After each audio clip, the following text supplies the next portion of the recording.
اعوذ باللہ من الشیطان الرجیم بسم اللہ الرحمن الرحیم قاف والقرآن المجید بل عجبوا ان جاءهم منذر منهم فقال الكافرون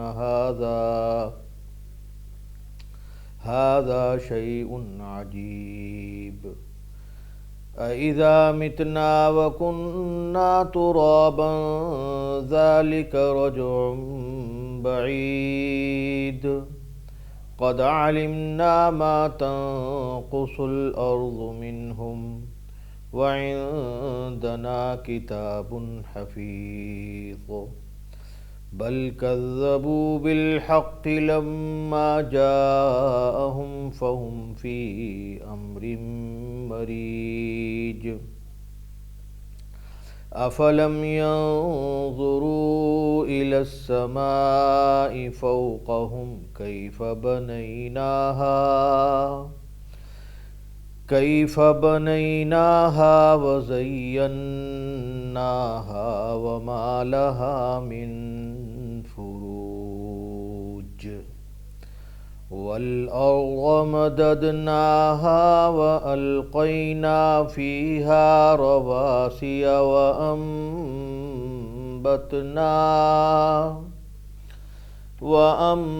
وأنبتنا فيها من كل زوج بهيج تبصرة وذكرى لكل عبد منيب ونزلنا من السماء ماء مباركا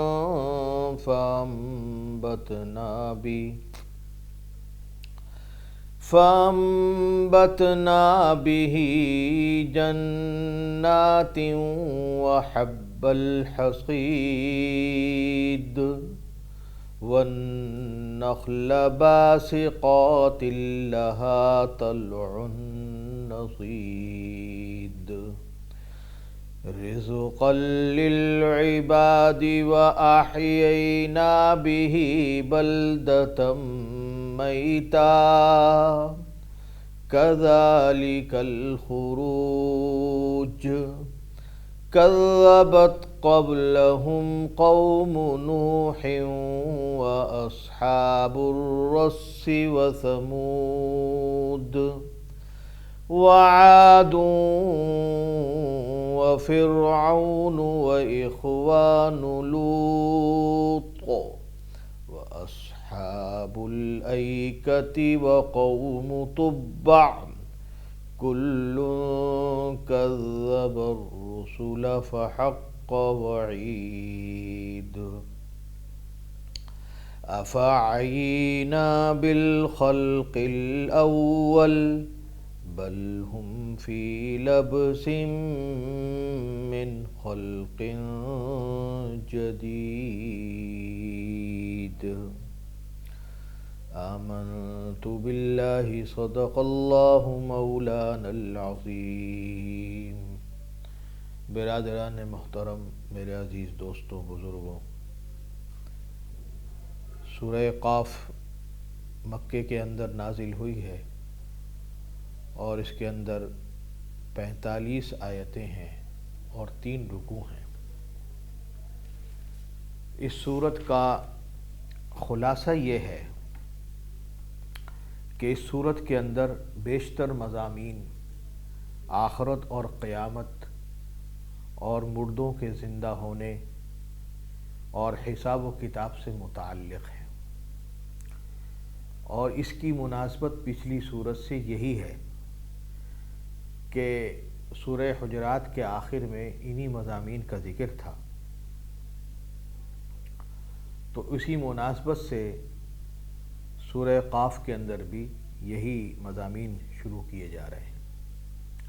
سورہ قاف کی ایک خصوصیت اور اہمیت یہ بھی ہے جو حدیث میں آتی ہے کہ ام ہشام جو کہ بیٹی ہیں حارثہ بن نعمان کی رضی اللہ تعالی عنہ، صحابی ہیں، تو وہ یہ فرماتی ہیں کہ رسول اللہ صلی اللہ علیہ وسلم کے بہت قریب تھا میرا مکان، 2 سال تک ہمارا اور رسول اللہ صلی اللہ علیہ وسلم کا جو تندور تھا جس میں روٹی پکتی تھی وہ ایک ہی تھا۔ مجھے سورہ قاف پوری اسی طرح حفظ ہوئی کہ رسول اللہ صلی اللہ علیہ وسلم یہ صورت ہر جمعہ کو منبر پر خطبے میں تلاوت فرمایا کرتے تھے، تو ان کے بار بار پڑھنے کی وجہ سے مجھے بھی یہ صورت حفظ ہو گئی۔ اور حضرت عمر بن خطاب رضی اللہ تعالی عنہ نے ایک مرتبہ حضرت ابو واقد لیثی رضی اللہ تعالی عنہ سے دریافت کیا کہ رسول اللہ صلی اللہ علیہ وسلم عیدین کی نمازوں میں کون سی صورت پڑھا کرتے تھے، تو انہوں نے فرمایا کہ قاف والقرآن المجید اور اقتربت الساعہ، یہ دونوں صورتیں کثرت سے پڑھا کرتے تھے۔ اور حضرت جابر رضی اللہ تعالی عنہ سے منقول ہے کہ رسول اللہ صلی اللہ علیہ وسلم صبح کی نماز میں بکثرت سورۃ قاف، یہ سورت خاص طور پر تلاوت فرمایا کرتے تھے۔ کہنے کہ تو یہ سورت خاصی بڑی ہے، 3 رکوع کے اوپر مشتمل ہے، لیکن اس کے باوجود یہ نماز میں جب پڑھی جاتی تھی تو نماز ہلکی رہتی تھی۔ اب ظاہر ہے کہ آپ صلی اللہ علیہ وسلم کی تلاوت کا انداز، آپ کی تلاوت کا اثر خاص طور پہ تھا کہ بڑی سے بڑی صورت بھی اور طویل سے طویل نماز بھی پڑھنے والوں پر اور جو پیچھے اقتدا کر رہے ہیں ان کے اوپر ہلکی رہتی تھی۔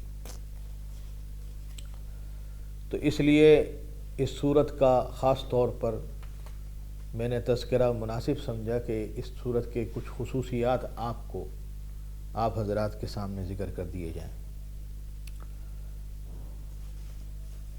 اب یہاں پہ ارشاد فرمایا کہ قاف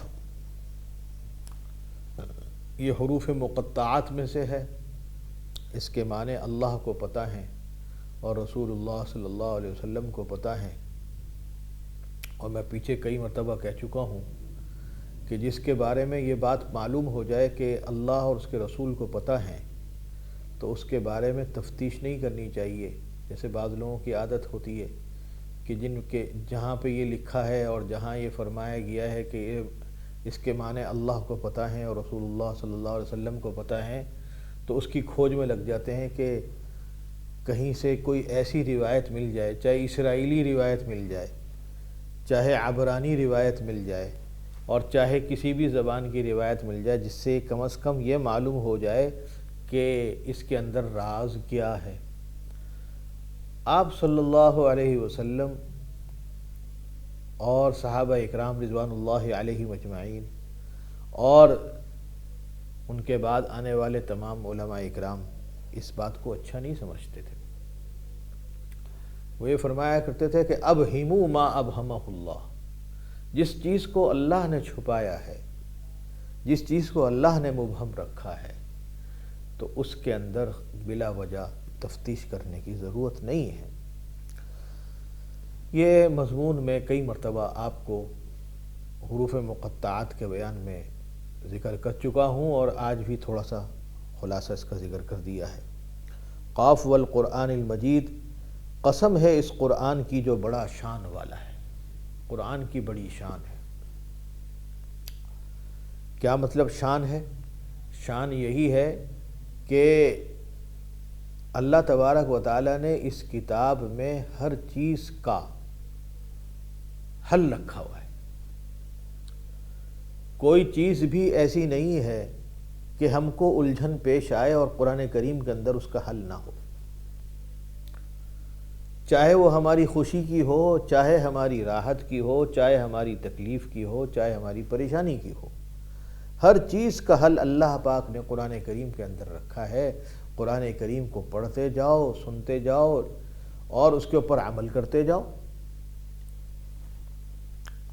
بات یہ ہے کہ ہم لوگ قرآن کریم کو تو سمجھتے کیا ہیں، سمجھنے کی تو ہمیں دور دور پتہ نہیں کہ سمجھیں اس کو، اس کے معنی کو سمجھیں، اس کی معنی کو سمجھ کے اس کے اندر اللہ تعالیٰ کیا کہہ رہے ہیں اس کو سمجھیں، پڑھتے ہی نہیں۔ آج جیسے کہ میں نے اس سے پہلے والی صورت کی جب تفسیر کی تھی آپ کے سامنے، تو اس میں بھی آپ کے سامنے ذکر کیا تھا کہ ہوتا یہ ہے کہ صبح کو قرآن کریم کی تلاوت ٹیپ کے ذریعے لگا دی جاتی ہے، اب ٹیپ بھی نہیں رہا، موبائل کے ذریعے لگا دی جاتی ہے، اور دکانداری ہو رہی ہے، فیکٹریاں چل رہی ہیں، گھر کے کام ہو رہے ہیں، مدرسے چل رہے ہیں، اور ہر کام ہو رہا ہے اور تلاوت لگی ہوئی ہے۔ نہ تلاوت کرنے کی توفیق عام آدمی کو ہو رہی ہے، نہ جناب عالی ایک پڑھے لکھے کو ہو رہی ہے، بلکہ علماء کو بھی نہیں ہو رہی۔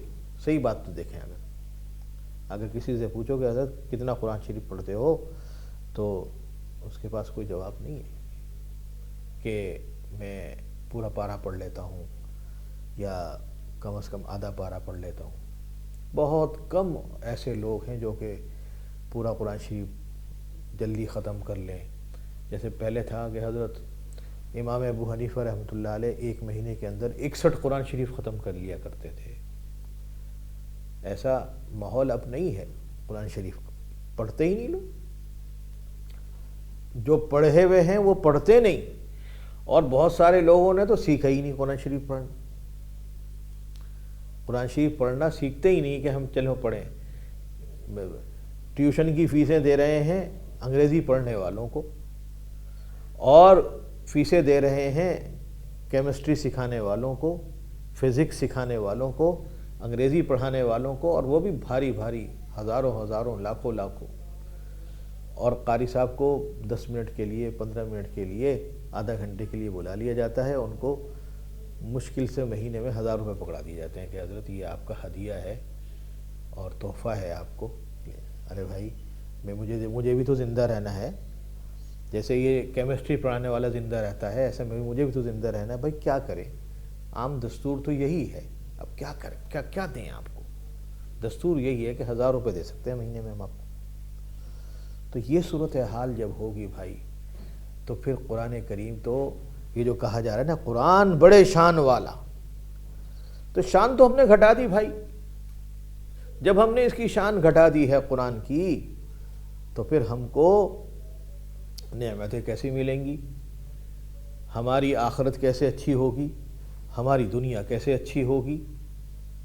تو میرے دوستو بزرگوں، یہ جو فرمایا جائے نا اس قرآن کی جو بڑا شان والا ہے، بڑی شان والا ہے، بل عجبوا ان جاءہم منذر منہم، دعا ہے کہ اللہ تعالی ہم کو جو قرآن میں فرمایا جا رہا ہے کہ بڑی شان ہو، اس کی شان کو سمجھنے کی توفیق عطا فرما۔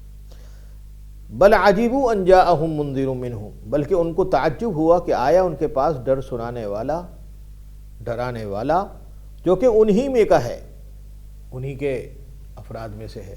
ان کو کافروں کو سب سے زیادہ بڑا اعتراض یہی تھا، وہ یہ سمجھتے تھے کہ نبی ہونا چاہیے ایسا کہ لمبا چوغا پہنا ہوا ہو، اور اس کے پاس طرح طرح کے ایسے انتظامات ہوں کہ وہ ہاتھ ہلائے، انگلی ہلائے تو کہاں سے کچھ ہو جائے۔ انسان نہیں ہونا چاہیے نبی کو۔ تو ان کو سب سے بڑا اعتراض یہی تھا کہ جو ڈرا رہا ہے ہم کو، یہ کہہ رہا ہے کہ اللہ سے ڈرو اور قرآن پڑھو، وہ تو انہی کا آدمی ہے، انہی میں رہنے والا ہے، انہی کے اندر پیدا ہوا ہے، انہی کے اندر بسا ہے، تو یہ کیسے؟ فقال الکافرون ھذا شیء عجیب، تو وہ یہ کہتے تھے کہ یہ تو بڑی تعجب کی چیز ہے، مانتے ہی نہیں تھے اس بات کو۔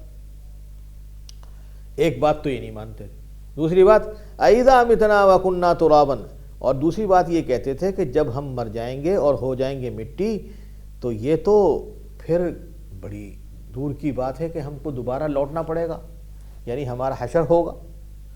قد علمنا ما تنقص الارض منہم، ہم کو معلوم ہے کہ جتنا گھٹاتی ہے زمین اس میں سے، وعندنا کتاب حفیظ، اور ہمارے پاس کتاب ہے جس میں سب کچھ محفوظ ہے۔ اللہ تعالیٰ فرما رہے ہیں ہم کو معلوم ہے کہ جتنا گھٹاتی ہے زمین ان میں سے، اور ہمارے پاس سب کچھ محفوظ ہے کتاب کے اندر۔ یہاں پر ایک بات آپ سے ذکر کرنی ہے۔ سب سے پہلے تو یہاں پہ ایک لفظ آیا ہے افلم ینظروا، نہیں وہ تو بعد میں آئے گا، خیر، کہ البتہ یہ جو فرمایا کہ قد علمنا ما تنقص الارض منہ، اس کے میں نے آپ کے سامنے معنی کیے، ہم کو معلوم ہے کہ جتنا گھٹاتی ہے زمین ان میں سے، یہ معنی آپ کے سامنے کی۔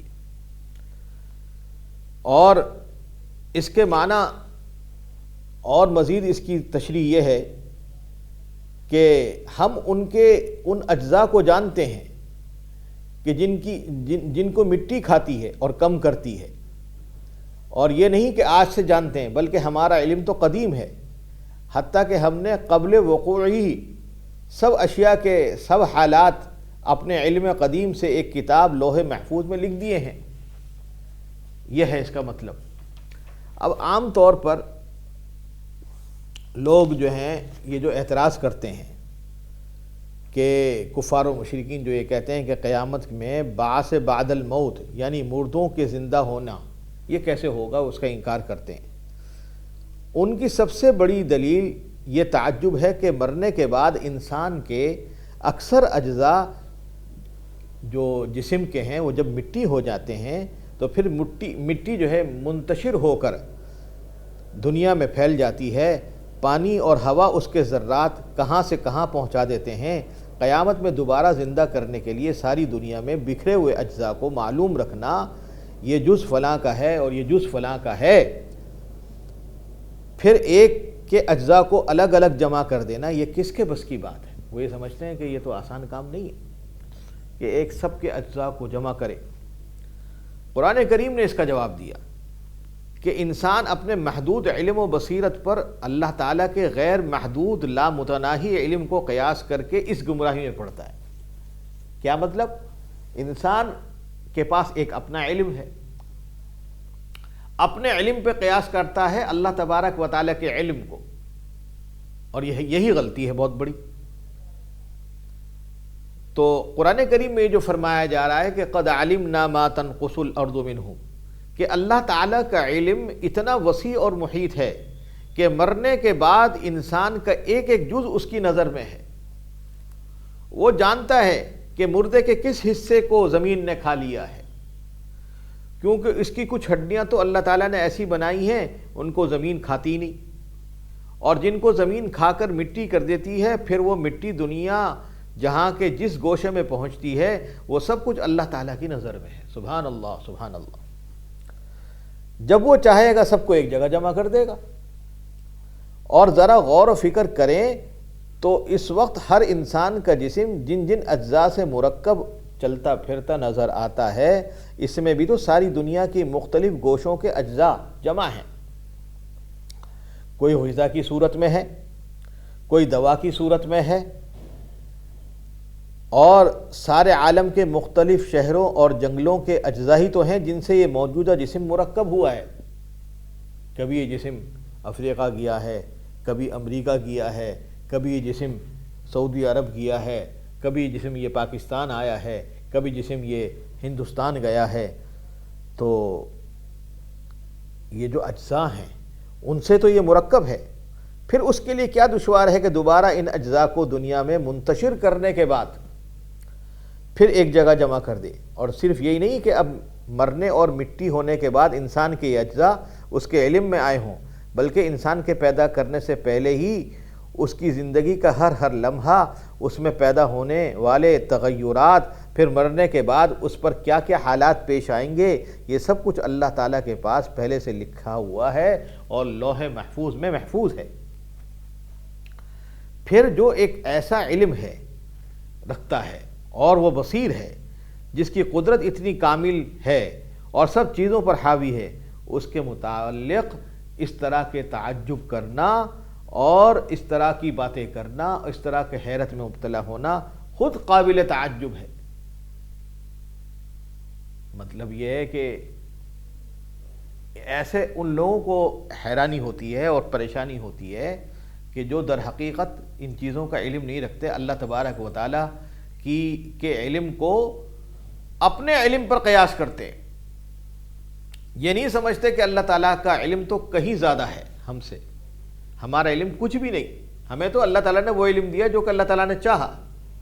آج بڑے سے بڑا عالم کتنی کتابیں لکھ دے، کتنا ہی پڑھا دے، اور کتنے ہی معلومات اکٹھی کر دے، اور کتنے ہی الفاظ کا ذخیرہ کر دے، لیکن اس کا علم اللہ تبارک و تعالیٰ کے علم کے مقابلے میں اتنا سا ایک ذرے کے برابر بھی نہیں ہے۔ اب آج ہم کہتے ہیں بڑے بڑے علماء کو، جن کا نام آج کل دنیا میں بہت مشہور و معروف ہے، بھئی یہ ہے عالم، یہ ہے اس کا علم، یہ ہے اس کا وہ، اور یہ ہے وہ۔ ارے بھائی، سب کچھ ہے، سب کچھ بول رہا ہے، سب کچھ کہہ رہا ہے، سب کچھ لکھ رہا ہے، کتابیں تصنیف کر رہا ہے، سب کچھ کر رہا ہے، لیکن اللہ کے بارے میں، اور اللہ کے بارے میں کہ جو علم ہے، اللہ کے پاس جو علم ہے، اس کے مقابلے میں یہ کچھ بھی نہیں حیثیت رکھتا۔ اور در حقیقت یہی لوگ سمجھتے ہیں اس بات کو، یہی لوگ جو اتنا علم رکھتے ہیں وہی سمجھتے ہیں کہ نہیں، حقیقت بات یہ ہے کہ یہ لوگ جو تعجب کرتے ہیں، یہ ان کا تعجب کرنا خود قابل تعجب ہے۔ یہ جو فرمایا نا کہ ما تنقص الارض منہم، تو یہ جو تفسیر میں نے آپ کی بیان کی ہے، یہ تفسیر در حقیقت حضرت ابن عباس اور علامہ مجاہد اور جمہور مفسرین نے بیان کی ہے۔ کیا مطلب؟ مطلب یہ ہے کہ اپنے علم کو اللہ کے علم پہ قیاس مت کرو۔ اللہ کا علم بہت بڑا ہے، اللہ تبارک و تعالیٰ سب چیزوں کو جانتا ہے کہ کیا ہونے والا ہے، کیا ہوگا، اور ہر چیز اس کے پاس محفوظ ہے، لہذا وہ دوبارہ اٹھا بھی سکتا ہے۔ تو لہذا اگر تم کو تعجب ہوتا ہے تو ہم تمہارے اس تعجب کے اوپر ہمیں خود تعجب ہے کہ تمہیں تعجب کیوں ہوتا ہے اس بات کے اوپر۔ تو پھر فرمایا کہ قد علم تنقص الارض منہم وعندنا کتاب حفیظ بل کذبوا بالحق لما جاءہم، بلکہ انہوں نے حق کو جھٹلایا ہے جب ان کے پاس آیا، فہم فی امر مریج، اور وہ پڑے ہوئے ہیں بہت ہی الجھی ہوئی بات میں۔ مریج کے معنی مختلط کے معنی آتے ہیں، التباس کے معنی آتے ہیں۔ چنانچہ حضرت نے لکھا ہے اپنی تفسیر میں اور مختلف تفاسیر میں لکھا بھی ہے کہ لفظ مریج کے معنی لغت میں مختلط کرنے کے معنی میں آتے ہیں، جس کے معنی چیزوں کا اختلاط اور التباس ہونا ہے، اور ایسی چیزیں عموماً فاسد ہوتی ہیں۔ جب آپ ایک چیز میں مختلف چیزیں ملا دو گے تو وہ چیز فاسد ہو جائے گی۔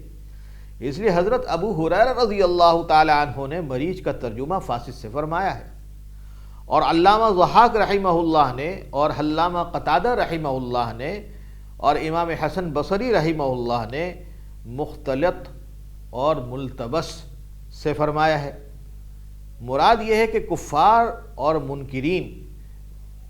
منکرین رسالت اپنے انکار میں بھی کسی ایک بات پر جمتے نہیں۔ کبھی آپ کو ساحر کہتے ہیں، کبھی آپ کو جادوگر کہتے ہیں، کبھی شاعر کہتے ہیں، کبھی کاہن کہتے ہیں، کبھی نجومی کہتے ہیں۔ تو بات یہ ہے کہ کلام، جیسے بعض لوگ ہیں جن علماء کو جب کسی عالم سے ان کا ذہن لگتا نہیں ہو اور ان کی باتوں سے فائدہ نہیں پہنچ رہا ہو تو اس کے بارے میں مختلف باتیں کرتے رہتے ہیں۔ تو اسی طریقے سے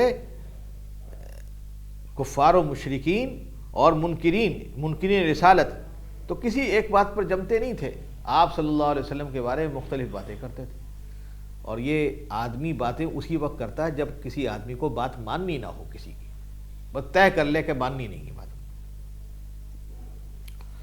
تو پھر فرمایا کہ افلم ينظروا الى السماء فوقهم كيف بنيناها وزيناها وما لها من فروج، کیا نہیں دیکھتے آسمان کو کہ اس کے اوپر کیسا ہم نے ان کو بنایا اور رونق دی، اور اس میں کوئی سوراخ بھی نہیں، والارض مددناها، اور زمین کو پھیلا دیا اور ڈالے اس کے اندر بوجھ، اور اگائی اس میں ہر قسم کی رونق۔ بہیج کے معنی رونق، یعنی سبزی جو ہے یہ رونق ہی ہے۔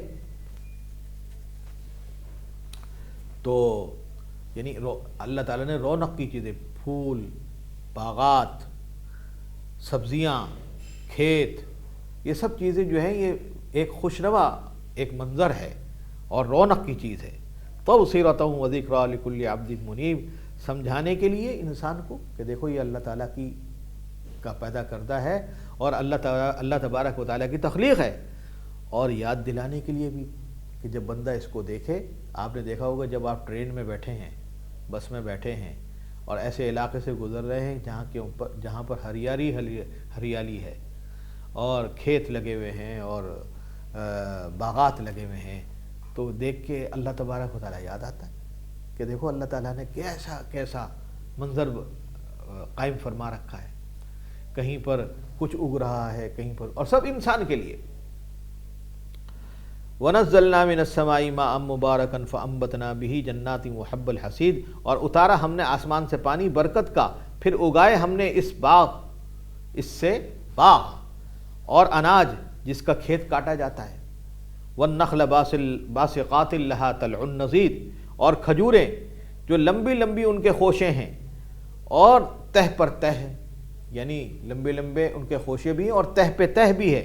رزقا للعباد، یہ روزی ہے بندوں کی. وَأَحْيَيْنَا بِهِ بَلْدَةً مَيْتًا، اور زندہ کیا ہم نے اس سے ایک مردہ دیش کو. كَذَلِكَ الْخُرُوجُ، یہی جو یہ کافر کہتے ہیں کہ کیسے نکلنا ہوگا، کیسے قیامت ہوگی، ایسے ہی نکل جانا ہوگا. كَذَّبَتْ قَبْلَهُمْ، ارے بھائی تم آج جھٹلاتے ہو، تم سے پہلے بھی تو لوگ آئے، انہوں نے بھی تو جھٹلایا. قوم نوح آئی اور کنویں والے آئے، اور قوم سمود آئی، قوم عاد آئی، قوم فرعون آئی، اور لوط کے بھائی آئے. وہ اصحاب الایکہ، اور بن کے رہنے والے بھی آئے، اور تبع کی قوم بھی آئی. سب کے سب لوگوں نے رسولوں کو جھٹلایا. پھر ان کو اوپر پڑ گیا کہ جو میں نے پھر جب ڈرایا ان کو، پھر ان کے سامنے آ گیا.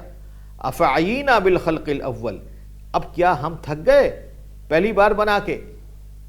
جب نے پہلی بار انسان کو بنا دیا، پہلی بار چیزیں بنا دی، کیا تھک گئے؟ بل ہم فی لبس من خلق جدید، کوئی نہیں بلکہ وہ دھوکے کے اندر ہیں، اور ایک نئے بنانے والے کے اندر دھوکے کے اندر ہیں. مطلب کہنے کا یہ ہے کہ اس سے پہلے بھی بہت سارے رسول آئے اور ان کی قوموں نے ان کو جھٹلایا. تو حضرت نوح علیہ السلام آئے. یہ اصحاب الرس یہاں پر آیا ہے. اصحاب الرس، لفظ رس عربی زبان میں مختلف معنی کے لیے آتا ہے. مشہور یہ ہے کہ کچے کنویں کو رس کہتے ہیں جو اینٹ پتھر وغیرہ سے پختہ نہ کیا گیا ہو. اصحاب الرس سے مراد قوم سمود کے باقی ماندہ لوگ ہیں. آپ کو معلوم ہے کہ قوم سمود میں حضرت صالح علیہ السلام کو بھیجا گیا تھا. تو حضرت صالح علیہ السلام کا انہوں نے انکار کیا اور پتہ نہیں کیا کیا ان سے مطالبے کیے، اور خیر جب بات نہیں مانی تو ان پر عذاب آیا. تو کچھ لوگ باقی بچ گئے تھے. تو ان کا قصہ مفسرین نے یہ لکھا ہے کہ جب حضرت صالح علیہ السلام کی قوم سمود پر عذاب آیا تو ان میں سے 4000 آدمی جو حضرت صالح علیہ السلام پر ایمان لا چکے تھے وہ عذاب سے محفوظ رہے. یہ لوگ اپنے مقام سے منتقل ہو کر حضرہ موت میں جا کے منتقل ہو گئے تھے. حضرت صالح علیہ السلام بھی ان کے ساتھ تھے. ایک کنویں پہ جا کر یہ لوگ ٹھہر گئے تھے، اور حضرت صالح علیہ السلام کی وہاں پہ وفات ہو گئی. اس لیے اس جگہ کا نام حضرہ موت رکھا گیا ہے، یعنی موت حاضر ہو گئی. اور یہ لوگ یہیں پہ پڑے رہے. پھر ان کی نسل میں بت پرستی شروع ہو گئی، چونکہ نبی تو نہیں رہے تھے، اور ان کی اصلاح کے لیے اللہ تعالیٰ نے پھر ایک اور نبی کو بھیجا جس کو انہوں نے قتل کر ڈالا. ان پر خدا تعالیٰ کا عذاب آیا، اور ان کا کنواں جس پر ان کی زندگی کا انحصار تھا وہ بیکار ہو گیا، عمارتیں ویران ہو گئیں. قرآن کریم نے اسی کا ذکر اس آیت میں فرمایا ہے، وَبِئْرٍ مُعَطَّلَةٍ وَقَصْرٍ مَشِيدٍ، یعنی چشم عبرت والوں کے لیے ہے کہ ان کا بیکار پڑا کنواں اور پختہ بنے ہوئے محلات ویران پڑے ہوئے ہیں اور عبرت کا نشان بنے ہوئے ہیں. اور یہاں پہ ایک لفظ آ رہا ہے اصحاب الایکہ.